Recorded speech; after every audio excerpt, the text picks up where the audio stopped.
Point కూడా అది. అంటే ఇలాంటి చోట్ల తీసుకోవాలంటే ఖచ్చితంగా అధికారుల పర్యవేక్షణ ఉండాలి. ఇప్పుడు నేను ఉంది ఎకరంన్నర పొలం మధ్యలో జరుగుతుంది. అంటే ఎక్కువ గోదావరి జిల్లా సైడ్ అలాగే ఉంటది, పొలాల మధ్యలోనే ఉంటది. అంటే చుట్టుపక్కల వాళ్ళకి ఏమీ కాకుండా. కాకపోతే అలాగని అక్కడ పనిచేసే వాళ్ళకి సేఫ్టీ ఉండదు. మీరు అన్నట్టు ఇవన్నీ ఉండాలంటే పొలాల మధ్యన వాళ్ళు పెట్టరు, ఏదో ఒక షెడ్లు వేసేసి దానికైనా పెట్టేస్తారు అంతే. రేక్ షెడ్లో ఉంటది అదంతా. వాళ్ళు కూడా ఎలా ఉంటది అంటే ఒళ్ళంతా ఒక సిల్వర్ కలర్ రాసుకున్నట్టే ఉంటారు. మీరు పనిచేసే వాళ్ళు చూసుకుంటా ఉంటే, ఎందుకంటే ఆ పొటాషియం సల్ఫేట్ ఇవన్నీ ఉంటాయి కదా, ఒంటికి పట్టేస్తాయి. లాస్ట్ లో స్నానం చేసి వెళ్తారు. అలాంటప్పుడు ఫైర్ అయితే కనీసం ఎముకలు కూడా కాలి బూడిదవుతాయి, అంత డేంజర్ జోన్ లో ఉంటారు. దాన్ని నిత్యం అధికారులు పర్యవేక్షించాలంటే సాధ్యం అవుతుందా? ఇంకేముంది దానికి కాకపోతే? బేసిక్ గా ఒకటే, కొన్ని మెజర్స్ అధికారులు సూచించి అమలు ఖచ్చితంగా ఉండేటట్టు చూసుకోవాలి.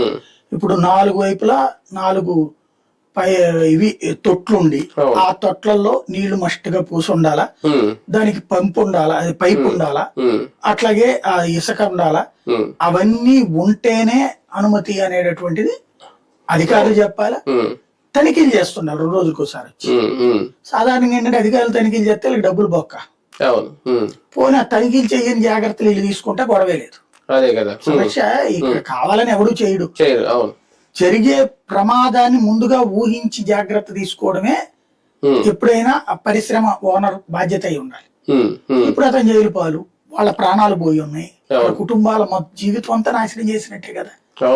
ప్రతి కుటుంబం